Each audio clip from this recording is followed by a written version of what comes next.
السلام عليكم ورحمة الله وبركاته.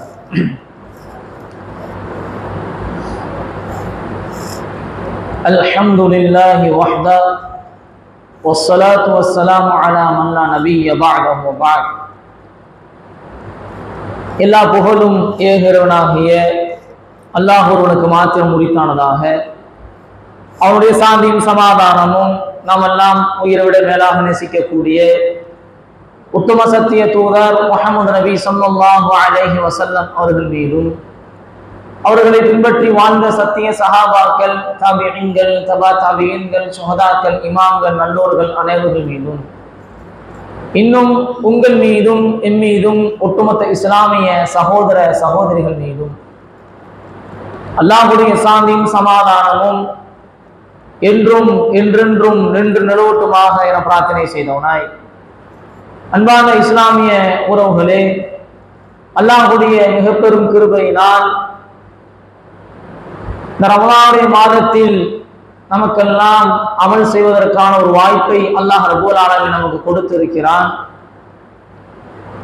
அதே நேரத்தில் நாம் நமது வாழ்வுக்கு தேவையான படிப்பினை தரக்கூடிய அல்லாஹ்வுடைய தூதர் ஸல்லல்லாஹு அலைஹி வஸல்லம் அவர்கள் சொன்ன சில உண்மை சம்பவங்களை தொடர்படியாக நாம் பார்த்து வருகிறோம். அன்பான இஸ்லாமிய சொந்தங்களே, இதை நாம் பார்க்கும் பொழுது இதற்கு முன்னால் மாஷிகா என்ற ஒரு சம்பவத்தை நாம் பார்த்தோம். அல்லாஹ்வுடைய தூதர் விண்ணுலக பயணம் செல்லும் பொழுது, அவருடைய மிஹ்ராஜிலே பயணம் செல்லும் பொழுது அங்கு நடந்த சில நிகழ்வுகளை நாம் இங்கு பதிவு செய்தோம். அந்த சம்பவத்தின் கடைசியில் பேசிய குழந்தைகள் என்ற அந்த பட்டியலை சொல்லும் பொழுது அதில் ஒரு பட்டியலை சொல்லியிருப்பார்கள், ஜுரைஜுடைய சம்பவத்தில் பேசிய குழந்தை என்று. ஆக ஜுரைஜ் என்பவருடைய வரலாறு தான் என்ன? அந்த ஜுரைஜ் என்பவருடைய வரலாற்றில் நமக்கு நிறைய படிப்பினைகள் இருக்கிறது. அதில் முக்கியமாக நம்முடைய வாழ்க்கைக்கு தேவையான படிப்பினைகள் ஏராளமாக இருந்தாலும் அதில் குறிப்பாக நாம் பார்க்கக்கூடிய படிப்பினையை இந்த சம்பவத்தில் நாம் தொடர்ந்து பார்ப்போம். அல்லாஹ்வுடைய தூதர் ஸல்லல்லாஹு அலைஹி வஸல்லம் அவர்கள் சொன்ன செய்தியை அப்படியே பதிவு செய்கிறார்கள். வஸாஹிபு ஜுரைஜ் வகான ஜுரைஜுன் ரஜுலன் ஆபிதன். ஜுரைஜ் என்பவர் யார் என்று சொன்னால், நல்ல வணங்கக்கூடிய கடுமையான வணக்கஸ்தாரி, நல்ல வணங்கக்கூடியவர், வணக்கத்தில் ஊறி போனவர். ஆபீத் என்று சொல்லக்கூடிய அளவிற்கு அல்லாஹ்வை வணங்குவதிலேயே தன்னுடைய நேரத்தை கழிக்கக்கூடிய ஒருவர். அவர் தனக்கென்று ஒரு வணக்க ஸ்தலத்தை கட்டி வச்சிருந்தார். அதுதான் அவர் என்ன செய்வார்? தொழுவார். அதெல்லாம் என்ன செய்வார்? அவருடைய இபாதத்துகளை செய்வார். தத்தகத சௌமாஅத்தன், சௌமாஅத்தன் அவருடைய வணக்கஸ்தலம். இதெல்லாம் என்ன செய்வார் என்று சொன்னால், அவர் வணங்கி கொண்டிருப்பார். எப்ப பார்த்தாலும் விவாதத்திலே மூழ்கி இருக்கக்கூடிய ஒரு நபர். மக்கள் எல்லாம் இவரை நல்ல முறையில் போற்றி பேசக்கூடிய அளவிற்கு அவர் நல்ல மக்களுக்கு மத்தியில் நல்ல பெயர் வாங்கியவர், நல்ல பெயர் வாங்கியவர். அப்படி ஒரு நாள் தொழுது கொண்டிருக்கும் பொழுது ஃபகான ஃபீஹா ஃபஅதத்ஹு உம்முஹு வஹுவ யுஸல்லி. அப்போ ஜுரைஜ் அவங்களுடைய தாய் வராங்க. ஜுரைஜும் தொழுது கொண்டிருக்கிறார். தொழுது கொண்டிருக்கக்கூடிய அந்த சமயத்தில் தாய் வராங்க, ஜுரைஜினுடைய தாய் வராங்க. ஃபகாலத், அவங்க கூப்பிடுறாங்க, யா ஜுரைஜ், ஜுரைஜே கூப்பிடுறாங்க. எப்படி நம்முடைய தாய் நம்ம ஒரு வேலையில இருக்கிறப்ப எப்பா இங்க வா என்ற நம்முடைய பெயரை சொல்லி அழைப்பார்களோ, அல்லது நம்முடைய செல்ல பெயரை சொல்லி அழைப்பார்களோ, அதே போன்று ஜுரைஜினுடைய தாய் கூப்பிடுறாங்க, யா ஜுரைஜ், ஒரு ஜுரைஜே அப்படி கூப்பிடுறாங்க. ஆனா இவர் எங்க இருக்கிறாரு? தொழுகையில நிற்கிறார். சும்மா உட்கார்ந்து இல்ல, வேற ஏதோ வேலையை பார்த்துக்கிட்டு இல்ல, அல்லாஹ்வை வணங்கிட்டு இருக்கிறார். அதை இங்க ரொம்ப கவனிக்கணும். அல்லாஹ் வணங்கிட்டு இருக்கிறாரு. ஃபகால யா ரப்பி உம்மி வ ஸலாத்தி. அல்லாஹ்வே, என்னுடைய தொழுகை, என்னுடைய உம்மா, நான் எதற்கு நான் இப்ப பதில் கொடுக்கிறது? அவர் உள்ளுக்குள்ளே நினைக்கிறார். உம்மா கூப்பிடுறாங்க, அதே நேரத்தில் அல்லாஹ் வணங்கிட்டு இருக்கிறேன், நான் என்ன செய்வது?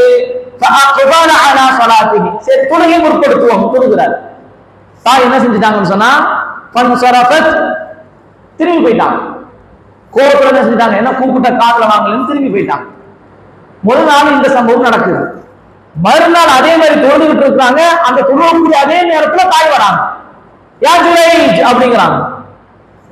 அதே கேள்வி ஜுரைஜுடைய உள்ளத்தில், அதே கேள்வி. யா அல்லாஹ், எனது தாய், எனது தொழுகை, எதை முற்படுத்துவது? தொழுகையை முற்படுத்துவோம். தொழுகையை முற்படுத்துறான். மறுபடியும் திரும்பி போயிட்டான். இப்ப 2 நாள் நடந்து விட்டது. 3வது நாள் அதே மாதிரி தாய் வாராங்க. வந்து யா ஜுரைஜ்னு கூப்பிடுறாங்க. அதே மாதிரி தொழுகையில நிற்கிறார். இப்ப என்ன செய்யறது? இருக்கு குழப்பம். தொழுகையா தாயா? சரி, தொழுகையை முற்படுத்துவோம். தொழுகைக்கு முற்படுத்தும் என்று இப்ப தொழுகையை முற்படுத்துறார். தாய்க்கு சரியான கோபம். என்ன 3 நாளாக எனக்கு மகனை யா ஜுரைஜ் என்று கூப்பிடுகிறேன், எனக்கு பதிலளிக்காம அவன் பார்த்துட்டு இருக்கிறானே என்று கோபப்பட்ட தாய் அல்லாஹ்ட்ட துஆ கேட்கிறாங்க. ஃபகாலத், இங்க நல்ல நம்முடைய விஷயத்தை நல்ல நம்ம ஆராய்ந்து இந்த சம்பவத்தை உள்ளத்தில் நிறுத்தி பார்க்கணும். தாய் துஆ செய்யறாங்க. ஃபகாலத், அந்த தாய் சொல்றாங்க, அல்லாஹும்ம லா லா துமித்ஹு லா துமித்ஹு ஹத்தா யன்துர இலா வுஜூஹில் மூமிசாத். அல்லாஹ் பாதுகாப்பான். வுஜூஹில் மூமிசாத். அந்த தாயுடைய துவா எப்படிப்பட்ட துவான்னு கேட்டீங்கன்னா, கூப்பிட கேட்கலங்கிறதுனால அல்லாஹும்ம லா துமித்ஹு, யா அல்லாஹ் அவனை மரணிக்க வைக்காதே, ஹத்தா யன்துர இலா வுஜூஹில் மூமிசாத், அவர் ஒரு விபச்சாரியுடைய முகத்தில் முழிக்காத வரை நீ அவனை மரணிக்க வைக்காதே. அவன் ஒரு விபச்சாரியுடைய முகத்தில் முழிக்காத வரை அவனை நீ மரணிக்க வைக்காத. என்ன அர்த்தம்? அப்படிப்பட்ட ஒரு விஷயத்துல சிக்கணும்னு அர்த்தம். விபச்சாரியுடைய முகத்தில் முழிக்காத வரை இவனை மரணிக்க வைக்காத துவா. அல்லாஹ் அக்பர். தாயுடைய துவா. என்ன செஞ்சுக்கிட்டு இருந்தாரு ஜுரைஜ்? பாவம் செஞ்சுக்கிட்டு இருந்தாரா? சொல் பேச்சு கேட்கலையா? நம்ம அம்மாக்காரவங்க பாப்பா இந்த கடைக்கு போய் ஜாமான் வாங்கிட்டு வான்னு சொன்னா இந்த போறாம எதிர்த்து பேசுறோம். இல்ல ஒரு ஜாமான் வாங்கி கேட்கிறோம், எதிர்த்து பேசுறோம். இதே வேலையா போச்சு உனக்கு, இதே வேலையா போச்சு, என்ன விட்டார வேலை இல்லையா, அவனதான் பார்த்துக்க, மரியாதையே கிடையாது. இப்படி பேசினாரா ஜுரைஜ்? அப்படி எதுவுமே பேசல. ஏன்? ஒரு வணக்கஸ்தாரி, ஆபிதவர். தாய் தந்தைக்கு எவ்வளவு மரியாதை கொடுக்கணும் அவருக்கு தெரியும். ஆனா அவர் நின்று கொண்டு இருந்த அந்த நிலை என்பது ரப்பை வணங்கி கொண்டு இருந்த அந்த நிலை. ரப்பை வணங்கி கொண்டிருக்கும் போது இப்ப தாய்க்கு பதில் கொடுக்கிறதா என்னங்கிற குழப்பத்தில் சரி நம்ம தொழுகை முற்படுத்துவோமே என்று முற்படுத்தினார். அவ்வளவுதான். முற்படுத்தினால் தாய்க்கு கோபம் வந்துருச்சு. 3 நாளா இதே மாதிரி நடக்குதுன்னு சொல்லி துவா செஞ்சுட்டாங்க. இப்ப என்ன நடக்குது தெரியுமா? தாய் துவா செஞ்சுட்டு போயிட்டாங்க. அப்படியே நாட்கள் ஓடுது.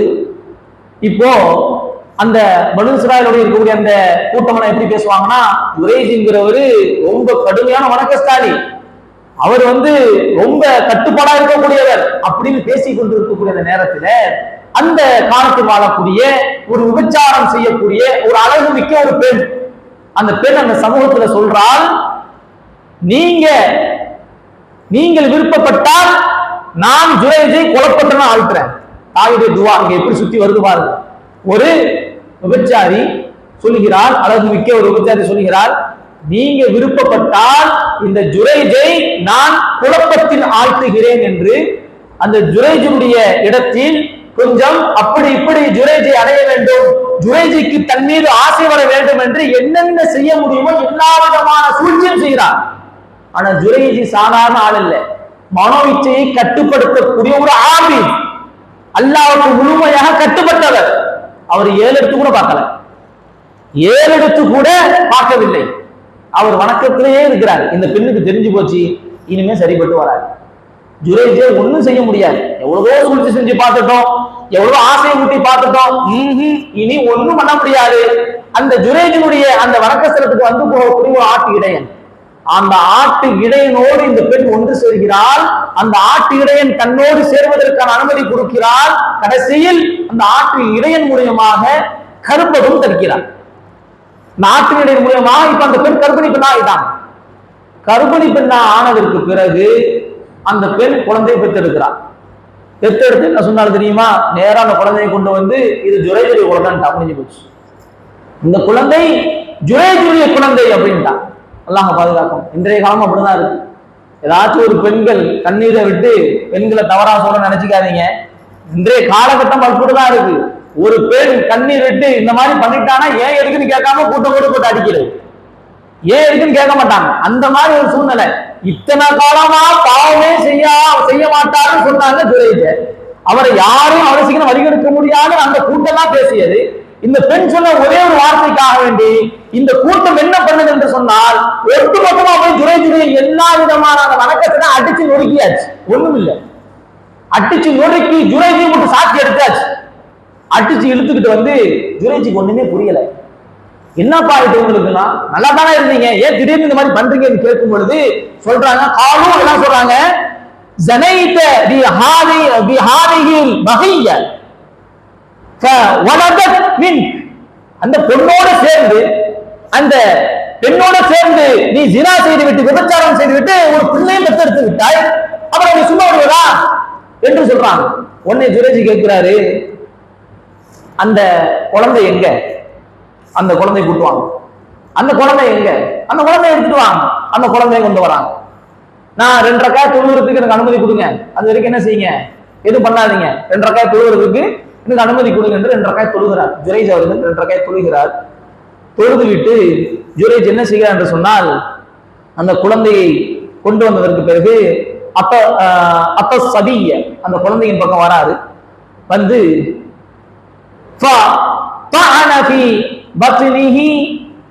ஜுரைஜ் அந்த குழந்தையுடைய வயிற்றுல குத்தி கேட்கிறாங்க, ஃபகால யா குலாம், ஓ சிறுவனே, அதாவது ஓ குழந்தையே, மன் அபூ, உன்னுடைய தகப்பன் யார்? சின்ன குழந்தை, உன் தகப்பன் யார் என்று கேட்ட உடனேயே அந்த குழந்தை சொல்லுது, கால ஃபுலானும் ராஇ, இந்த ஆட்டு இறையன் தான் என்னுடைய தகப்பன் அப்படின்னு சொல்லிடுச்சு. இதை கேட்ட உடனே இருக்கக்கூடிய மக்களுக்கெல்லாம் ஒன்றும் புரியல. என்ன சின்ன குழந்தை வயத்துல குத்தி கேட்கிறாரு, ஓ சிறு பிள்ளையே, உன்னுடைய தந்தை யார் என்று கேட்டவுடன் உடனே சொல்லிடுச்சு அந்த ஆட்டு இடையன் என்று சொல்லிடுச்சு. இப்ப ஜுரைஜ கொண்டாடுறாங்க, எல்லாம் ஓய் குடிக்கிறாங்க, அப்படியே ஹதீஸ் கொடுக்குறாங்க, அப்படியே தடவுறாங்க, முத்தம் விடுறாங்க. ஜுரைஜே, உங்களுடைய மனத்தை, அதாவது உங்களுடைய வணக்கத்தலத்தை தங்கத்தாலேயே நாங்க கட்டித்தரோம் அப்படிங்கிறாங்க. உடனே ஜுரைஜ் சொல்றாரு, எனக்கு தங்கத்தாலாம் கட்டித்தர வேணாம், எப்படி முன்னால களிமண்ணுல இருந்துச்சோ அதே மாதிரி நீங்க கட்டி தந்தாலும் போதும், எதுவும் நீங்க செய்ய வேணாம் அப்படிங்கிறாங்க.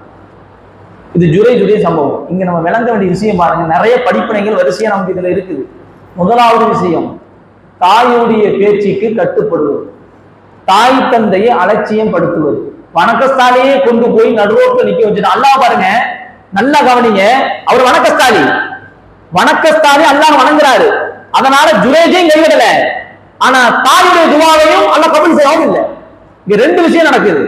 தாயினுடைய அந்த கோபத்திற்கும் அல்லாஹ் அந்த துவாவை கபூல் செய்கிறான். அதே நேரத்தில் வணக்கஸ்தாலியாக அல்லாஹ்வை நம்பியிருந்த ஜுரைஜையும் அல்லாஹ் கைவிடல. 2மே நடக்குதுங்க. அப்போ தாயினுடைய துவா எவ்வளவு முக்கியமானதுங்கிறத நம்ம தெரிந்து கொள்ளணும். ஏன், அல் ஜன்னத்து தஹ்த அக்தாமில் உம்மஹாத், சொர்க்கம் என்பது தாய்மார்களுடைய பாதங்களுக்கு கீழ் இருக்கிறது அப்படிங்கிறது நம்ம ஹதீஸ்ல நம்ம பார்க்கிறோம். ஏன், உவைசுல் கர்னி நம்ம கேள்விப்பட்டிருப்போம். உவைசுல் கர்னி அல்லாஹ்வுடைய தூதர் உமர் பார்த்து சொன்னாங்க, உமரே உவைசுல் கர்னியை பார்த்தா உனக்காக அவர் துஆ செய்ய சொல்லு. என்ன காரணம், அல்லாஹ்வுடைய தூதருடைய காலத்துல தான் வாழ்றாங்க, ஆனால் தன்னுடைய வயதான தாயை பராமரிக்கக்கூடிய அந்த வேலைப்பாட்டில் ஈடுபடுவதனால் அல்லாஹ்வுடைய தூதர் நேரடியாக வந்து சந்திக்க முடியல, தன்னுடைய தாய்க்கே பணிவிடை செஞ்சுட்டு இருக்காங்க. அப்படிப்பட்ட ஒரு மனிதர், அவரை பார்த்தீங்கன்னா என்ன செய்வீங்க, அவர்கிட்ட உங்களுக்காக அல்லாஹ்விட துஆ செய்ய சொல்லுங்கன்னு உமர் கிட்ட சொன்னாங்க அல்லாஹ்வுடைய தூதர் ஸல்லல்லாஹு அலைஹி வஸல்லம். அப்ப தாயுடைய முக்கியத்துவம் எவ்வளவுன்னு இது தெரியுது. இப்ப தாயுடைய முக்கியத்துவம், அப்ப நம்ம எவ்வளவு பெரிய ஆளாக ஆனாலும் சரி, நம்முடைய குடும்பத்தை எக்காரணத்தை கொண்டும் விட்டு விடக்கூடாது. நம்முடைய உறவுகளை பேணி வாழ்வது என்பது மிக மிக மிக அவசியமான ஒன்று. ஏனென்று சொன்னால், இந்த உறவுகளை பேணி வாழக்கூடிய விஷயத்தில் இஸ்லாமிய மார்க்கம் மிக மிக மிக கடுமையான முறையில் அந்த விஷயத்தில கவனம் செலுத்துது. உறவுகளை பேணி வாழ்றதுல சின்ன சின்ன விஷயத்துக்குலாம் இன்னைக்கு உறவு முறிஞ்சு போகுது. சின்ன சின்ன விஷயத்துல உறவுகளை முடிச்சுட்டு வாழ்றோம். என்ன காரணம் பார்த்தா, ஒண்ணும் இல்லாத விஷயங்கள். பத்திரிகையில என் பேரை கீழே போட்டாங்க, என் இன்சியலை வந்து போட்டாங்க, புள்ளி வைக்கலங்க, என் இன்சியலை வந்து சரியான முறையில் போடல, அவங்களுடைய இன்சியல் நல்ல பெருசா இருக்குது, என் இன்சியல் சின்னதா போட்டாங்க. பத்திரிகை அடிக்கிறது முதல்ல வரல, பத்திரிக்கை அடிக்க சொல்றது மார்க்கம் சொல்லுதா பத்திரிக்கை அடிக்கன்னு சொல்லி? ஏதோ அவங்களுடைய நினைப்பு மாறிடக்கூடாது, டைமிங் தெரியணுங்கிறதுக்காக வேண்டி ஒரு சின்ன ஒரு இன்விடேஷன் ஒரு கார்டு கொடுக்குறாங்க. அதுக்கு இன்னைக்கு என்ன செய்யறது? என் பேரை முன்னாடி போடுங்க, அவன் பேரை மேல போட்டீங்க, இங்க கீழே போட்டீங்க, உன் கல்யாணத்துக்கு நான் வரமாட்டேன், உன் வீட்டு வாசல் நான் விதிக்க மாட்டேன், நீ யாரோ நான் யாரோ. 10 ரூபா பத்திரிக்கை ஏன் இந்த குடும்பத்துடைய குழப்பம்? 10 ரூபா பத்திரிகைக்கு குடும்பத்துல குழப்பம். அவன் பேரை போட்டுட்ட, இவன் பேரை போட்டுட்ட, நான் அவனுக்கு எனக்கு ஆவாதுன்னு தெரியுங்கள, அவன் பேர் பக்கத்துலயே ஏன் பேரை போட்டேன், அதுக்கு பிரிண்டர் எடுத்து வந்துடும் கேட்கணும். அவன் பேரு பக்கத்துல ஏன்டா போய் ஏன் பேரை போட்டேன்னு யார்கிட்ட கேட்கணும்? போய் யார் பிரஸ் வச்சிருக்கிறானோ, யார் பிரிண்ட் எடுத்தானோ அவன்கிட்ட போய் கேட்கணும். அந்த அளவுக்கு கோபம், அந்த அளவுக்கு கோபம். அவன் பக்கத்துல அவங்க பேர் வந்துருச்சான், அது ஒரு கோபம். அவங்க பேர் பெருசா இருக்கான், இவங்க பேர் சின்னதா இருக்கான், அது ஒரு கோபம். இவங்க பேரை வலது பக்கம் போட்டாங்களா, அவங்க பேரை இடது பக்கம் போட்டாங்களா, அது ஒரு கோபம். குடும்பத்தார்கள் சொல்லி அவன் பேரை எப்படி நீ சேர்த்த? இந்த மாதிரி என்னென்ன விஷயங்களுக்கு கோபப்படக்கூடாது அதற்கெல்லாம் கோபப்பட்டு குடும்பத்தை பிரிஞ்சு நிற்கக்கூடியவர்கள் இன்னைக்கு ஏராளமான நபர்கள். ஆனா இஸ்லாமிய மார்க்கம் குடும்பத்தை எந்த அளவுக்கு சேர்த்து வாழ சொல்லுது, எந்த அளவுக்கு சேர்த்து வாழ சொல்லுங்க ஹதீசுகளை சொன்னா நம்ம 30 நாளும் இருக்கக்கூடிய இந்த ரமலான் 30 நாளும் பேசிக்கிட்டே இருக்கலாம். அவ்வளவு விஷயங்கள் சொல்லுது இஸ்லாமிய மார்க்கம் குடும்பத்தை பேணி வாழ்றதுக்கு. ஆனா இன்னைக்கு எப்படி நடக்குது? குடும்பத்தை உதாரணப்படுத்தி நம்ம வாழ்றோம். தாய் தந்தை இடத்துல பேசுறது நாம பாட்டுக்கு எடுத்தறிஞ்சு பேசணும். அல்லாஹ் குர்ஆன்ல சொல்றான், உங்களுடைய தாய்கிட்ட என்ன செய்யாதீங்க, நீங்க உஃப் அப்படிங்கிற வார்த்தையை சொல்லாதீங்க. உஃப்னா என்ன? தர்ஜுமாவுல சீன் போட்டிருப்பாங்க, தர்ஜமா செய்யும் பொழுது சீன் போட்டிருப்பாங்க. அசல்ல எந்த வார்த்தையை சொன்னால் என் தாயுடைய முகம் கோணுமோ, என் தாய் ஒரு வார்த்தையை சொன்னா அப்படியே முகம் கோணுமோ, கஷ்டப்படுவாங்களோ, அந்த எல்லா வார்த்தையும் அந்த உஃப்ல அடங்கிடும். ஆனா இன்னைக்கு என்னென்ன வார்த்தைகளை தாயை நம்ம உதாரணப்படுத்துறோம், அவங்களை திட்டுறோம், அவளை ஏசுகிறோம். அல்லாஹ் பாதுகாக்கணும், அல்லாஹ் பாதுகாக்கணும். அது மிகப்பெரிய ஒரு கை சேதத்துல கொண்டு போய் விட்டுரும், கை சேதத்தை விட்டுரும். அல்லாஹ் சொன்னாங்க, தந்தையினுடைய திருப்தியில் அல்லாஹ்வுடைய திருப்தி இருக்குது, தந்தையினுடைய அதிருப்தியில் அல்லாஹ்வுடைய அதிருப்தி இருக்குன்னா, அப்ப நமக்கு எல்லா விஷயத்திலும் அழகான முறை வழிகாட்டுதல் இருக்குது. இதுல இன்னும் சொல்ல போனா சில ஆண்கள் நல்ல முறையில தாயோடு தந்தையோடு பழகினதற்கு பிறகு திருமணம் ஆனதற்கு பிறகு என்ன நடக்குது? அந்த மனைவிக்கு ஏதோ ஒரு வகையில அந்த கணவனுடைய குடும்பத்துல பிடிக்கலன்னு சொன்னா அவங்களோட உறவு வச்சுக்காதீங்க, இவங்களோட உறவு வச்சுக்காதீங்க அப்படி சொல்றதுனால உடனே உறவு ஆக்கி விட்டுருது. அல்லாஹ் பாதுகாக்கணும், அல்லாஹ் பாதுகாக்கணும். நடக்குதா இல்லையா? எத்தனை இடத்துல நடக்குது? குடும்பத்தில் நடக்கக்கூடிய சில பிரச்சனைகளால மனைவிக்கு சில பேர் பிடிக்கலன்னு சொன்னா அந்த கணவனுடைய குடும்பத்தில் இவங்களோட உறவு வச்சுக்காத, அவங்களோட உறவு வச்சுக்காத. யார் அந்த அதிகாரத்தை கொடுத்தது? அன்பார்ந்தவர்களே, உதாரணத்திற்கு ஒரு மனைவி இருக்கிறாள், தலாக் விட்டாச்சுன்னு வைங்க. வேறொரு மனைவி நீங்க திருமணம் செய்வோம் மாட்டோமா? அந்த பெண்ணானவள் வேறொரு கணவனை திருமணம் செய்வாங்களா மாட்டாங்களா? அப்ப தலாக் விட்டுட்டா ஒரு கணவனுக்கும் மனைவிக்கும் இருக்கக்கூடிய தொடர்பு முடிஞ்சு போயிடும். ஆனா அந்த கணவனுக்கும் இந்த கணவனுடைய ரத்த பந்தத்துக்கும் இருக்கக்கூடிய உறவு எப்படி முடியும்? என்னைக்கு முடியும்? கியாமத்து வரைக்கும் அந்த உறவு இருக்கும், கியாமத்து வரைக்கும் அந்த உறவு இருக்கும். அந்த உறவை முறிக்க சொல்லி ஒரு புரியாத மனைவி சொன்னால் கணவன் அதை ஏற்கணுமா? புரிய வைக்கணும். இரத்த உறவு என்பது எப்படி, திருமண உறவு என்பது எப்படி, அவர்களுடைய உறவு எப்படி பேண வேண்டும் என்பதை நாம் விளக்க வேண்டும். விளக்கக்கூடிய நம்ம அத்தியாச கடமையில இருக்கிறோம். ஆனா என்ன ஏதுனே தெரியாம எத்தனையோ பேர்கள், எத்தனையோ வீடியோகள் வெளியாகுது. கணவன் மனைவியோடு சேர்ந்து கொண்டு தன்னுடைய தாயை, வயதான தாயை அடிக்கக்கூடியது, உதைக்கக்கூடியது, தூக்கி போடக்கூடியது, எத்தனையோ வீடியோகள் வருது. அல்லாஹ் பாதுகாக்கணும், அல்லாஹ் பாதுகாக்கணும். அப்படிப்பட்ட ஒரு இழிவான செயல்கள் செய்யக்கூடியவர்கள் நாளை மறுமையில் மிக கடுமையாக வேதனை செய்யப்படுவார்கள் என்பதை நம்ம விளங்கிக் கொள்ளணும். அல்லாஹ் பாதுகாக்கணும்.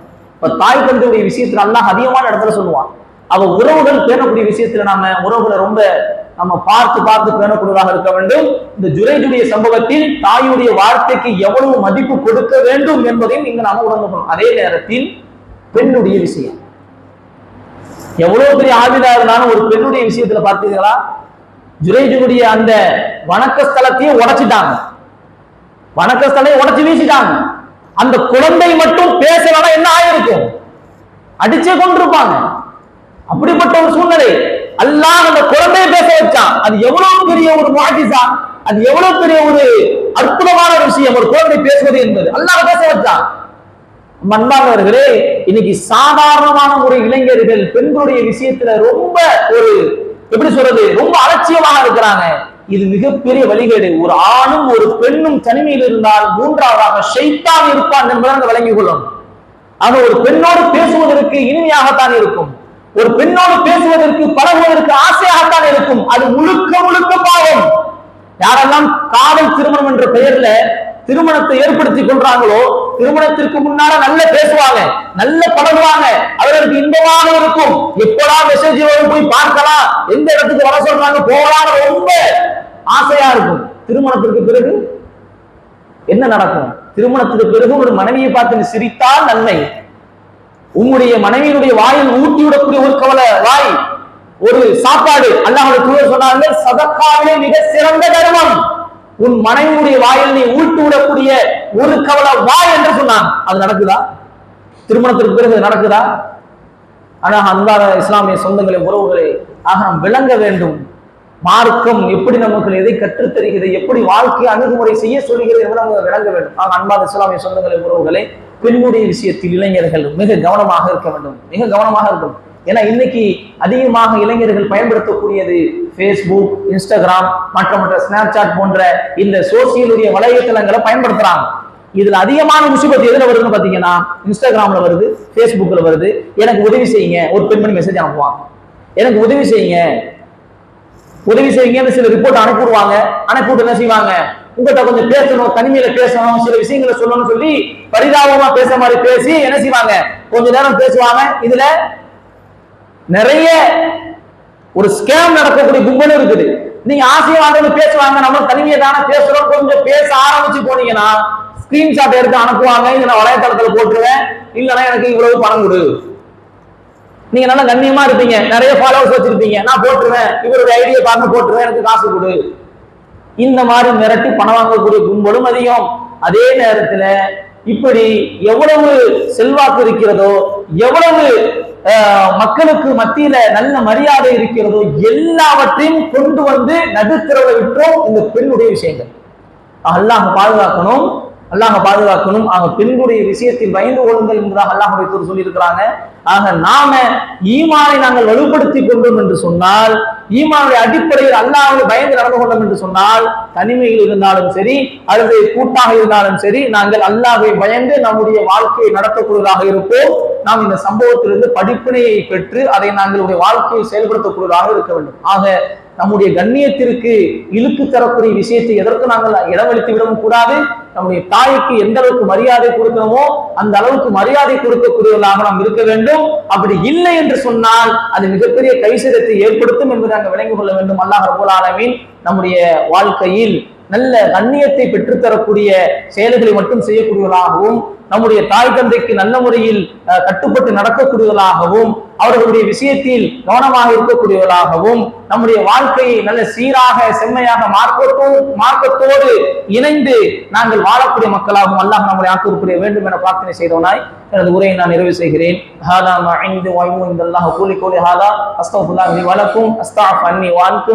அலைக்கும் வரஹ்மத்துல்லாஹி வபரகாத்துஹு.